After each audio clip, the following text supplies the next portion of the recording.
Hey YouTube, welcome to my third-person Action Roguelike Devlog, where I'll be going over the gameplay loop, rare enemies, modifiers, and other interesting work about the project.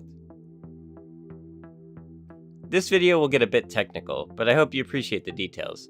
If you haven't seen recently, I released a trailer for the game and put the Steam page up, so go wishlist that now. Since releasing the Steam page, my next goal has been to participate in the Steam Bash Festival, September 18th. I've done my research thanks to extremely helpful resources on howtomarketagame.com. Festivals are huge for indie games, or they can be huge, so I really want to get a demo out. Before I explain what I've been working on, let me give you a general idea of everything that needs to be completed in order to submit that, for which is in 1 month. Gameplay loop variants on stage progression, rare enemies, enemy spawning algorithm, enemy scaling, a huge balance pass, item implementations, another boss, more boss attacks, a survival stage, a settings menu, main menu, and last but not least, sound effects. For everything. It's a big list. But here's the good news. All this is doable, and to prove that, in the 2 weeks since releasing the trailer, here's what I've got working so far. Previously, in all devlogs, videos, and even the trailer, levels were all static. They were set and saved, and I manually placed enemies in them. Items and such also. It's a bit of smoke and mirrors all games do in development, but one of the main reasons I felt fine doing this was converting this over to making it all procedural was always the goal, and it was baked in from the actual start. So the first thing I had to do was pull out all static elements in the scene. Pretty simple. Then I had to make a mesh for the entrance and exit. I already had something, so really it was just updating the mesh generator to get the information about where the entrance and exit were, and move them accordingly. Now that we have a fully sectioned off entrance, exit, and level, it was time to make it all loop. Generally, all levels in the pit will have at least 3 qualifications for progressing. Killing the boss, disabling the barrier, and one other random objective that will change per map. Things like kill a certain number of enemies, find certain objects, or activate certain structures. So the most important one was the teleporter and the boss. I've had the boss for a bit, as you've seen in my other videos and trailer, but mainly all I had to do was set up a coroutine and VFX to spawn it in. Additionally, I had to add a reverse hitbox to the barrier to show how close it is to breaking.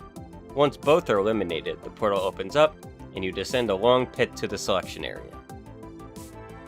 The selection area has 2 holes that the player can choose from, which will dictate what kind of area they go into next. Additionally, there will be a shop in this area where the player can choose items as a reward for clearing the stage, but that's not quite done yet. The last thing I needed to do was add a trigger on the portals, and the loop was done. For testing purposes, I simply reloaded you into the same stage, but that was good enough. Next up was to perform this procedure on all 4 stages so far, and make sure that the generator properly generated elements according to their seed, which wasn't much work. So now, gameplay loop mostly done, I started working on character select menu. The character select menu is pretty self-explanatory, and I think I'm going to go with the 3D UI for all of my UIs, besides the settings menu, just because I like the look. Here, you'll get all descriptions of the characters and their movesets. With that done, up next was probably the least fun I've ever had in game development, the settings menu. It's not that I don't like UI work, it's just the settings menu, every single option requires its own specific implementation. A lot of what good programming is about minimizing repeated code or specific implementations, having solutions that work for any input. But this was just grueling work. Every single separate option has its own if-else case, but after 2 days of work, we have a working settings menu. I plan to add more configuration because I believe it's an important part of a good game is the ability to customize your controls to your exact taste, modify the camera to your style, change the controls, change the sensitivity. It's your experience. I'm not going to force you to play it the way I think you should. Moving a step back from there was the main menu. If you're not familiar with the lore, all of the 6 masters so far have been imprisoned, so the main menu area is their containment zone. The first thing I did was implement the main menu options, including the main mode, Descent, a secondary mode, Gauntlet, which is infinitely increasing survival, and the upgrade zone, which is where all the meta progression from the game will come in. And then just options for settings, and a quit button. Please don't quit me. I then moved on to the survival stage itself.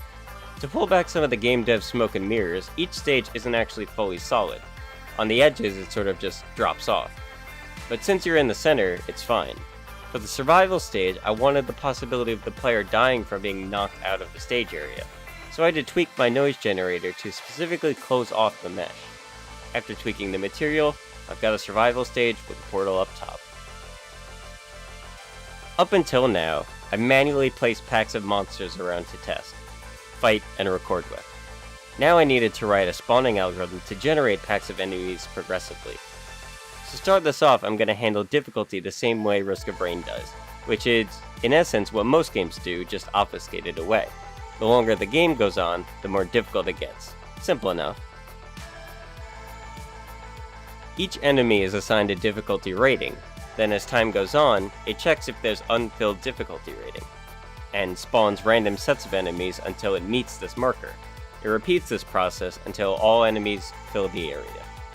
This makes it so I can tailor certain numbers of monsters to only spawn in smaller packs, or in larger packs. One of my biggest pet peeves with Risk of Rain 2 is waiting. Sometimes 15 minutes into a game of Risk of Rain, you're just waiting for enemies to spawn around you. I want areas you go into to feel alive, lived in. This is the domain of the biblical enemies you're fighting in, not just an empty area where I spawn enemies next to you. So ideally, my goal is when you drop into a new area, the area is filled with small packs of enemies based on how far into the game you are. Then as you progress through, more and more spawn in to keep up the pressure. Lastly, I started the proper implementation of rare enemies.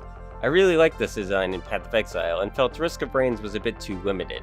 So I pulled that system out and put it in here to see how it will go. Most of the enemies, once you play the game enough, become formulaic. You learn how to dodge them.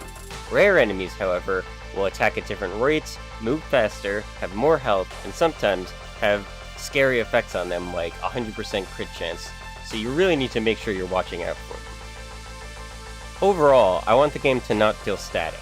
Even though it's fully procedural games only go so far when things in the procedural worlds are the same. Then it becomes too samey. So this will keep you on your toes. So that's everything for now. All that was done in the span of under 2 weeks, so filling in all the remaining work needed to get a basic alpha demo up and ready for the demo should be possible. So if you're interested in playing an early demo of the game, wishlist the game on Steam and drop a like on this video. Thank you for watching, and I'll see you next time.